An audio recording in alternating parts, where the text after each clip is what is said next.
Mi nombre es Alberto Castro, soy pastor en el Centro Cristiano de Alabanza en Alajuelita, San José, Costa Rica. Y déjame contarle que un día, frente a frente con la palabra de Dios, me encontré con una pregunta que me golpeó, una pregunta que de alguna forma vino a cambiar mi vida en muchos sentidos. Por varias razones. Primero, porque me pareció curioso, era la primera pregunta que Dios le hacía a alguien, y eso me pareció curioso. Para empezar, qué curioso, esta es la primera pregunta que Dios le hacía. La segunda cosa que me llamó la atención de la pregunta es que era una pregunta tonta. Dios haciendo una pregunta tonta, ¿qué les parece? Todos sabemos que no podía ser tonta. Sabemos que nuestro Dios es un Dios sabio, pero entonces uno más bien se pregunta, esto comienza a generarme una serie de preguntas. ¿Por qué Dios hace una pregunta tonta? O aparente tontamente, ¿qué es lo que subyace detrás de la pregunta realmente? Porque nunca voy a aceptar que Dios hace una pregunta tonta, pero ¿por qué tiene esa apariencia la pregunta? El caso es que me quedé trabajando con la pregunta, pero después sigo buscando y encuentro varias, y después eran 2 y 3 preguntas, y encontré 5, deben haber más. Pero la primera pregunta aparece en el libro de Génesis, en el capítulo 3 y en el versículo 9. Y es una pregunta que a simple vista, cuando nos encontramos con ella, parece una pregunta ingenua, parece una pregunta sencilla, pero para nada lo es. La pregunta se la hace Adán, y el Señor lo que le dice es: ¿dónde estás? Ahora, pregunto, ¿realmente la pregunta era ¿dónde estás? Más bien es ¿qué quiso decir Dios? Porque no podemos pensar que de solo 2 habitantes que tenía la tierra, uno de los 2 se hubiera perdido. Cuando sabemos hoy que con 7.000 millones de personas en el mundo, si un cabello de nuestra cabeza cae al suelo, Dios sabe cuántos quedarían en nuestra cabeza. Entonces es ilógico pensar que Dios se iba a perder uno de 2 en todo el planeta. Entonces, por supuesto que la pregunta no tenía que ver con geografía, no es en qué lugar geográfico te encuentras. La pregunta es en qué estado estás. Sería como esto, como las preguntas retóricas que hacemos a veces, por ejemplo, a un niño que ha hecho una travesura terrible, le advertimos muchas veces: no toque eso, cuidado, y de todas formas, en el primer descuido, va y lo primero que hace es hacer aquello que le prohibimos, causando un desastre. Y cuando llegamos y vemos el desastre, el escenario, la escena del crimen ahí, entonces nosotros decimos al niño: ¿qué pasó? No sabemos qué pasó, es evidente lo que pasó. Entonces la pregunta no es realmente qué pasó, sino hay una pregunta que subyace, hay una pregunta subterránea, que es la verdadera pregunta. Entonces, la pregunta que le hace a Adán no es detrás de cuál árbol te escondiste, no estaban jugando a escondido. Dios sabía exactamente dónde estaba. La pregunta ¿dónde estás? Es más bien un reclamo de Dios. ¿En qué estado estás? ¿A dónde llegamos? ¿En qué terminamos con esto? ¿Qué pasó con lo que hablamos? Es una pregunta profunda. Yo no creo, déjenme decirle, que estas preguntas que a continuación voy a lanzar fueran exclusivamente para estos hombres particulares que se dieron en momentos particulares. Yo pensaría que por la profundidad e importancia que tienen, son preguntas que todavía se escuchan en el aire. Iglesia, ¿cómo fue que paramos en esto? O sea, es realmente nuestra dinámica de iglesia hoy lo que se suponía que hiciéramos. Hay una tarea claramente definida en la Biblia. Yo no me imagino la sorpresa cuando venga Jesús y nosotros le digamos: mire Señor, la verdad es que no levantamos los caídos, no dimos buenas nuevas a los pobres, no evangelizamos, pero era que tenemos unas orquestas buenísimas, hemos creado unos escenarios maravillosos y tenemos grupos de danza lindísimos, hacemos encuentros y posencuentros y 10.000 cosas que nunca nos pidieron hacer, pero podríamos resultar faltos de peso a la hora de mostrar la tarea que sí se nos encomienda. Entonces, una iglesia que quiere sustituir con liturgia, porque Adán se esconde detrás de unas ramas, se esconde detrás de unas hojas, pero la iglesia detrás de qué se esconde. O sea, podría decir la iglesia hoy: estamos haciendo lo que nos llamó el Señor a hacer. Pienso que no. Para empezar, ¿cuál era el propósito? Yo precisamente, si vamos a Génesis, yo soy de los que creo que si no hacemos una lectura correcta de Génesis, el resto de la Biblia no va a tener sentido. En Génesis 3, la famosa caída que algunas de nuestras Biblias tienen como subtítulo la caída del hombre. Qué cosa más terrible esa, usted sabe. Porque si esa es la lectura que hacemos, eso va a determinar nuestra misión, parece. Y eso es lo que ha hecho la iglesia. La iglesia entendió que lo que cayó en Génesis 3 fue el hombre nada más.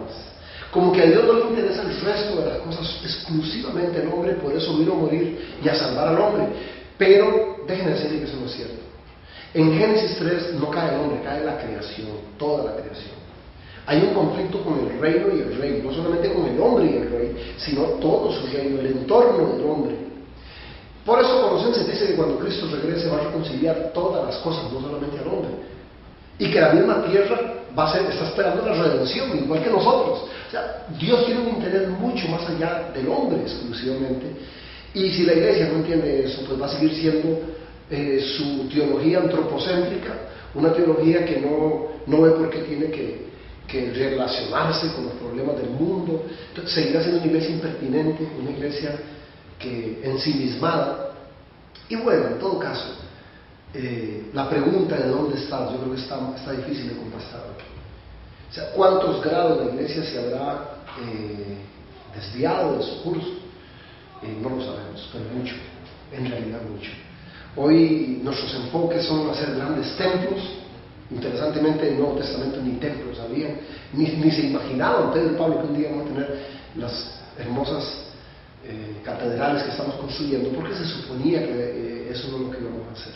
Entonces, estamos haciendo un gran esfuerzo, haciendo cosas que no se nos pidió hacer y descuidando aquellas cosas por las que un día tendremos que dar cuenta. ¿Dónde estás? La pregunta. Bueno, la segunda pregunta se la hace a su hijo, al hijo de Adán. Y si usted recuerda, la pregunta se la hace, está en el libro de Génesis capítulo 4, versículo 9, se la hace a Caín. Tremenda pregunta. ¿Dónde está tu hermano? ¿Cómo contestamos? ¿Qué contestó Caín? La respuesta de Caín es: no es problema mío. ¿Qué tengo yo que ver con eso?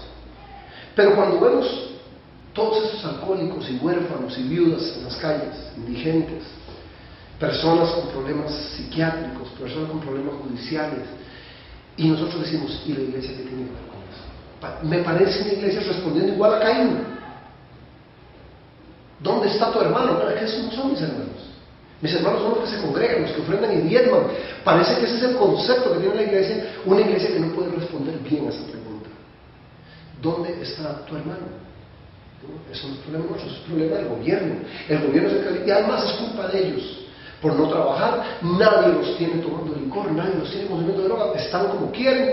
Y una iglesia que no se siente absolutamente comprometida, parece, en hacer nada por el prójimo. Me gusta mucho como Jesús le dijo en la parábola del samaritano, cuando le responde al teólogo, aquel intérprete de la ley, dice: ¿cuál de estos tres te parece que fue prójimo del que cayó en manos de ladrones? La pregunta es: ¿de quién es prójimo en la iglesia? ¿De quién? ¿Dónde está tu hermano? ¿Qué respondemos a eso? Porque tu hermano no está hablando del que diezma y ofrenda y que está en la iglesia, no exclusivamente de ese. No exclusivamente de ese. Evidentemente no, podría invertir mucho tiempo hablando de esto. Podría hablar del pobre aquel y Lázaro, y vemos que entonces ese prójimo o aquel que estaba a la orilla del camino tirado, los ladrones le asaltaron. O sea, no está hablando del hermano en la fe exclusivamente, del hombre que es de su misma religión, su misma posición social. Hoy la iglesia es eso, una iglesia elitista, donde somos muy homogéneos, donde somos de los mismos, básicamente los mismos perfiles. ¿Cómo responde la iglesia? ¿Dónde está tu hermano? ¿O es que el borrachito del parque no es hermano? ¿No es prójimo? Tenemos que responder sí o no.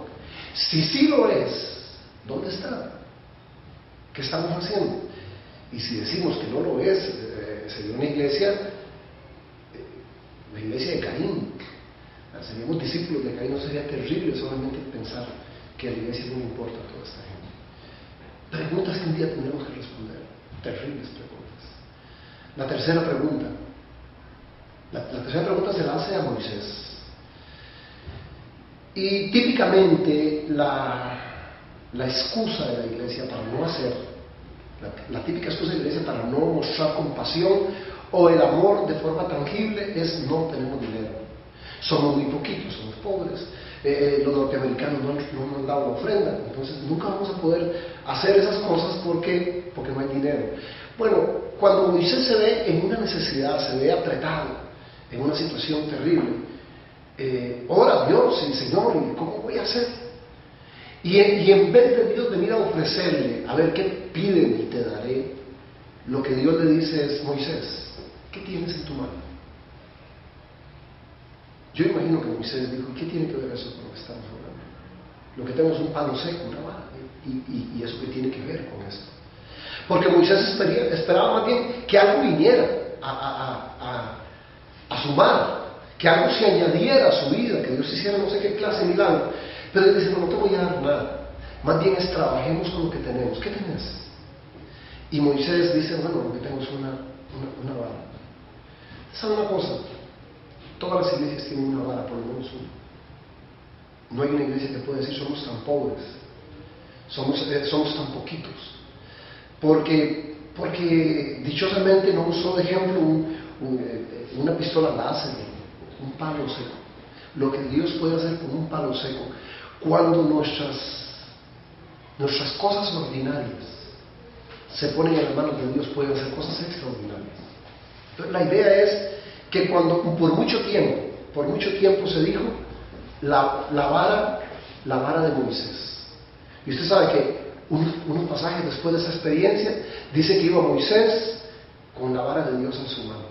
Cuando convirtamos la vara de Moisés en la vara de Dios, cuando convirtamos el carro suyo en el carro de Dios, la vida suya en la vida de Dios, los 5 suyos en los 5 de Dios, no importa cuánto tenemos realmente.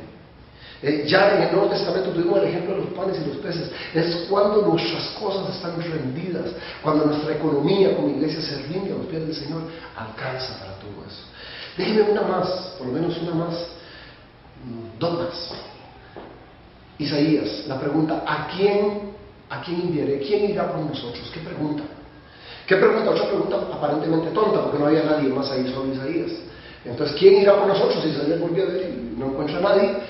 Evidentemente era él. Pero en medio de esta crisis religiosa que hay, política, en todas las esferas de la vida, yo pienso que Dios desde arriba está diciendo: ¿quién nos representará bien?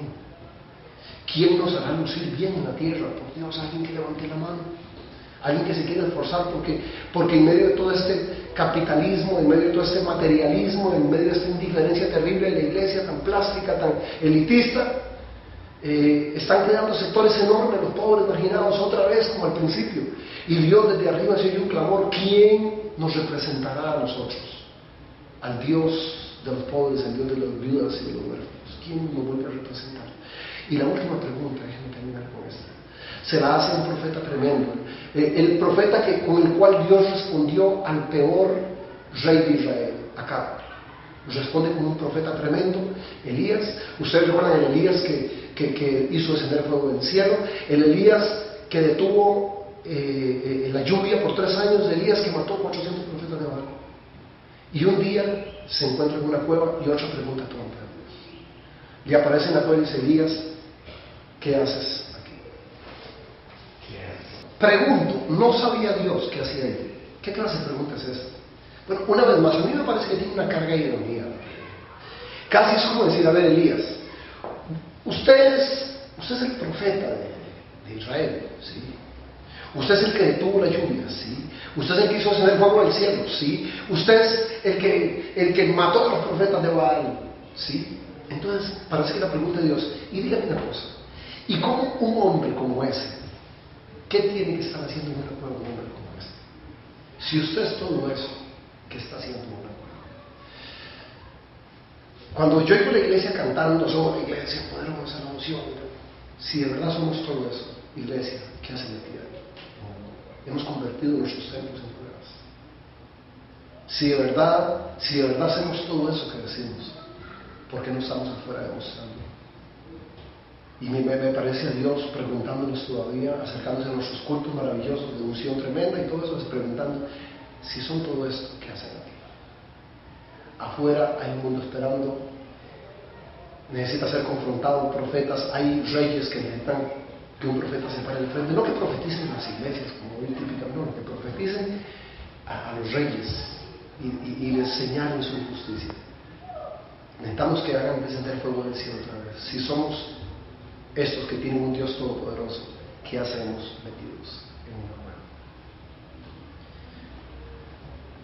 Eso es lo que pasa cuando uno se para frente a la palabra. A veces no salimos bien librados, porque yo no puedo responder bien estas 5 preguntas, se lo confieso. Estoy en el intento día a día, pero no he podido responder bien a ellas. Espero que usted lo pueda hacer mejor que yo.